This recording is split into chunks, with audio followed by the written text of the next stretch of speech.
Tapi saudara Jampang ditemukan meninggal dunia di samping mobil tersebut. Hah? Meninggal? Kok bisa, Pak? Kami menemukan beberapa kejanggalan. Apakah Jampang punya riwayat penyakit jantung atau musuh di lingkungan kerja ini? Waduh, saya kurang tahu kalau soal penyakit. Tapi di sini semua orang tahu dia itu preman pasar. Musuhnya mungkin banyak di luar sana. Kami justru dirugikan, Pak, karena dia bawa kabur aset kami. Kemarin juga kami bertemu 3 anak buah Anda di lokasi kejadian. Mereka bilang mereka mencari mobil itu.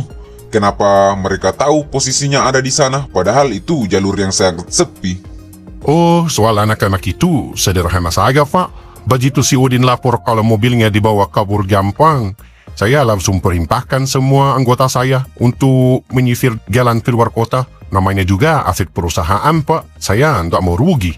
Kebetulan saja mungkin insting mereka kuat sampai ke sana, sehingga sampai di lokasi. Insting atau arahan, Pak? Karena jalur itu bukan jalur logistik utama. Tapi baiklah, kami pegang terpaham Anda. Kalau begitu, izinkan kami memeriksa ruangan ini serta budan ini. Oh, silahkan, Pak.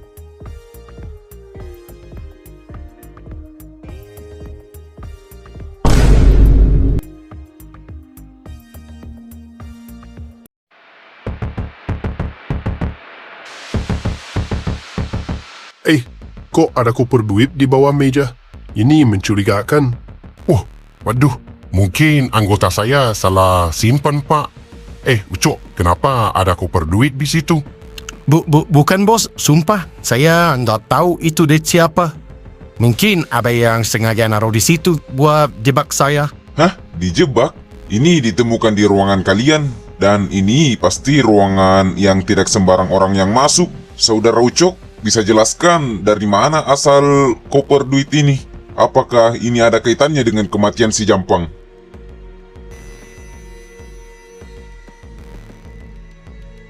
Tunggu sebentar.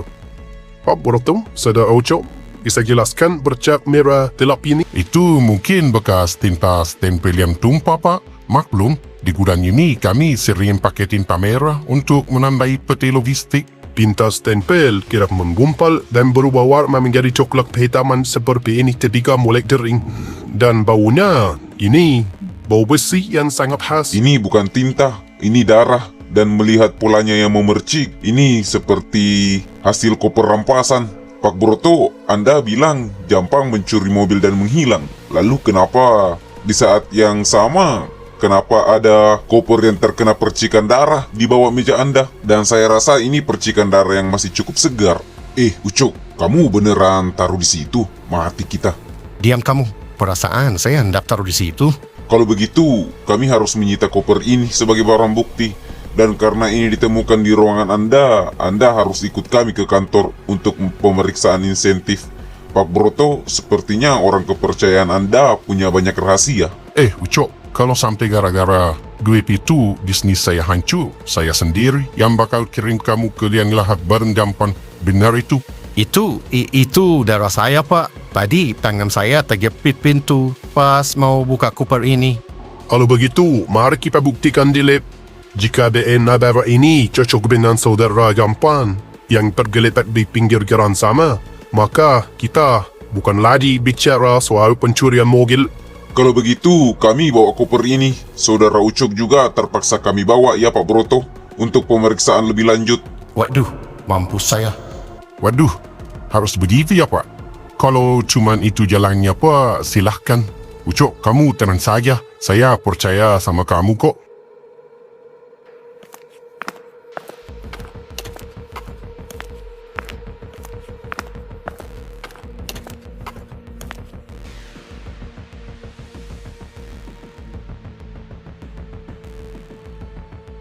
Cil, lihat itu, Bang Ucok udah dibawa. Berarti bener dia yang habisin Bang Jampang. Yah, kelihatannya sih begitu, Din.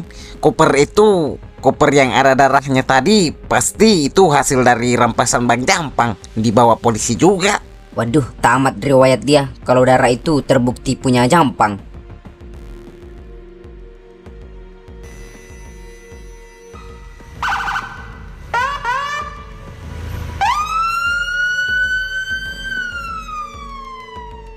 Bos, gimana ini? Ucok udah dibawa. Kalau dia nyanyi di kantor polisi, kita semua bisa keseret. Kenapa bos tenang-tenang saja? Tenang Zain, jangan seperti ayam kehilangan induk. Biarkan saja Ucok merasakan akibat dari kelalaiannya. Dia bodoh mengeksekusi Jampang di tempat umum dan meninggalkan jejak sebesar itu. Biar dia sekolah sebentar di dalam sana. Tapi kalau polisi menekan dia soal asal-usul uang itu gimana?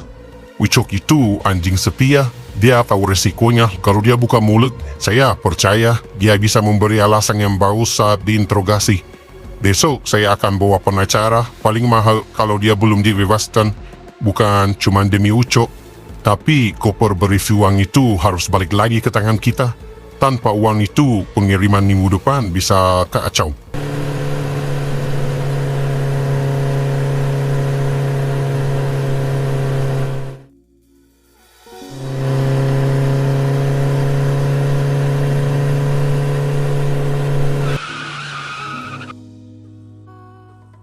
Ah, Cil, akhirnya kamu udah datang. Gimana situasi di gudang? Ah, bener San. Rame tadi di gudang. Polisi beneran datang. Ucok sampai diborgol dan dibawa pergi. Koper hitam yang kemungkinan dari Bang Jampang disita. Ada bercak darah di koper itu. Wah gila, jadi bener dugaan kita. Si Ucok yang ngeberesin si Jampang. Berarti dia udah tahu kalau Jampang jual barang itu. Terus kamu gimana Cil? Polisi nggak interogasi kamu kan? Kamu di lokasi juga kan pas mayat itu dievakuasi sama polisi bareng si Uding? Saya mah main tenang, cari aman aja. Saya berusaha sok sibuk saat polisi datang. Tapi yang bikin saya ngeri, Pak Bro tuh kelihatan tenang banget. Kayak udah nyiapin skenario. Pak Zain, Paman Topik juga ada di sana. Mukanya udah pucat tuh. Masalahnya sekarang Cil, kalau Ucok bebas karena bukti belum kuat, sasaran selanjutnya pasti kita. Dia bakal nyari sisa duit yang hilang itu, duit yang sekarang kita simpen. Benar Cil, kita harus gerak cepat. Jangan sampai mereka tahu kalau kita juga pegang hasil dari jualan Bang Jampang sebelum dia tewas. Malam ini kita jangan ada yang pulang telat. Tetap kumpul di sini. Saya punya firasat polisi bakal balik lagi ke gudang besok pagi. Dan sebelum itu terjadi, kita harus putuskan mau buang duit itu atau kita pakai buat lawan mereka. Nah, ide bagus tuh.